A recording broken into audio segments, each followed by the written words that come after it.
Alright, for 63, 64, and 65, they want us to solve the proportion. Each of these is a proportion.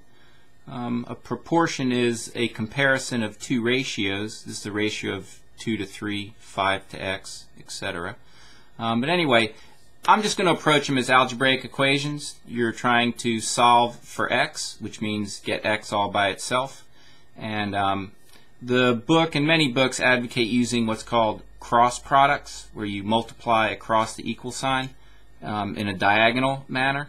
I really don't like teaching that at this point. I'd rather you just learn how to solve for x, and once you understand why cross products works, it's perfectly fine to use it. So in this situation, this is a bit unusual. Notice x is in the denominator. That is a problem. Even if I get rid of the 5, I still have my x in a denominator, and that's not suitable as an answer. I need x all by itself, and it can't be down in the denominator. So I want to get rid of this x, which again is unusual. In this case and in this case, I want to get rid of everything except the x. But over here, I want to start out by getting rid of that x because I don't like it in the denominator. So it's held by division. The opposite is multiplication. Okay? And when I multiply each side by x, I hope you see that that cancels that. And over here, what do I have? I have 2/3 x equals, that's a 5. And I'll write it as 5/1 since I have a fraction over here. I would probably like a fraction on the other side of the equal sign. Alright, and now to get x by itself, you want to get rid of 2/3. 2/3 is held by multiplication. The opposite is division. When you divide by a fraction, you flip it and multiply.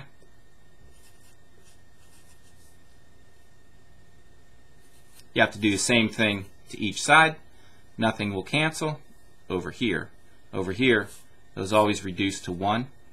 So you have x equals 15/2. Or you could say 7 1/2. I really prefer the 15/2, okay? It's less work, and that's my preference. Okay, so for number 64, it's going to be, you don't have this initial unusual step of having to get the x out of the denominator. Okay, on this one, you want to get rid of the 51. It's held by division, so you multiply each side by 51.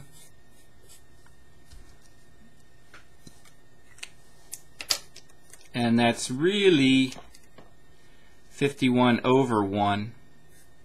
Okay. Here that cleans up very quickly, so you have x all by itself. This is 51 goes into 51 once. 51 goes into 51 once.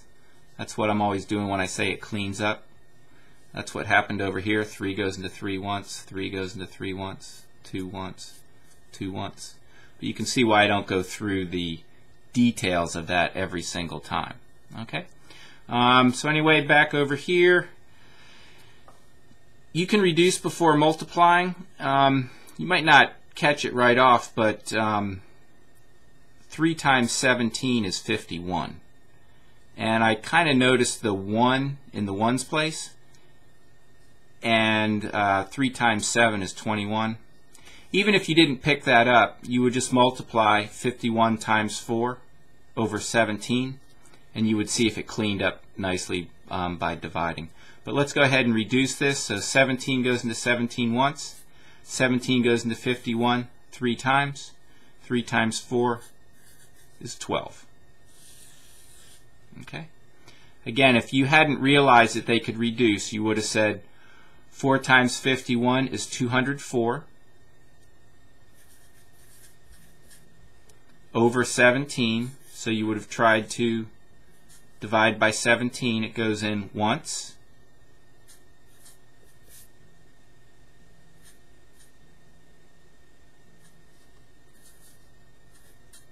And hopefully here you would recognize, 17 goes into 34 twice.